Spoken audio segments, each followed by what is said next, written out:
Friends, இந்த அடிக்கிற காற்றுல எங்கள் ஊர் குளத்துக்கு தான் நான் வந்திருக்கேன். வாங்க ஃப்ரெண்ட்ஸ், எங்கள் ஊர் குளத்துல உள்ள மரங்களை பார்ப்போம்.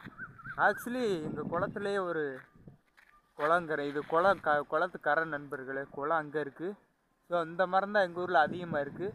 இது என்னன்னா முள்ளு மரம் ஃப்ரெண்ட்ஸ். இந்த முள்ளு மரத்தில் என்ன காய் காய்க்கும் போது நெட்டு தான் காய்க்கும், அதை ஆடு மாடு தான் திங்கும்.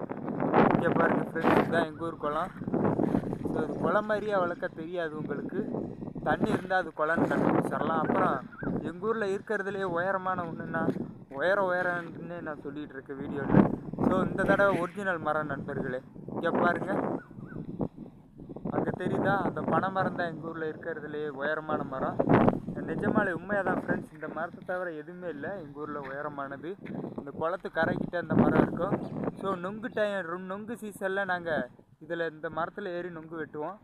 அங்கே பாருங்கள், இந்த மரத்தில் ஏறுறது ரொம்ப ஈஸி. பக்கத்துலேயே ஒரு மரம் வளர்ந்துட்டு பாருங்க, அதில் ஏறி அந்த நொங்கு மரத்தில் தொத்திடுவோம் ஃப்ரெண்ட்ஸ்.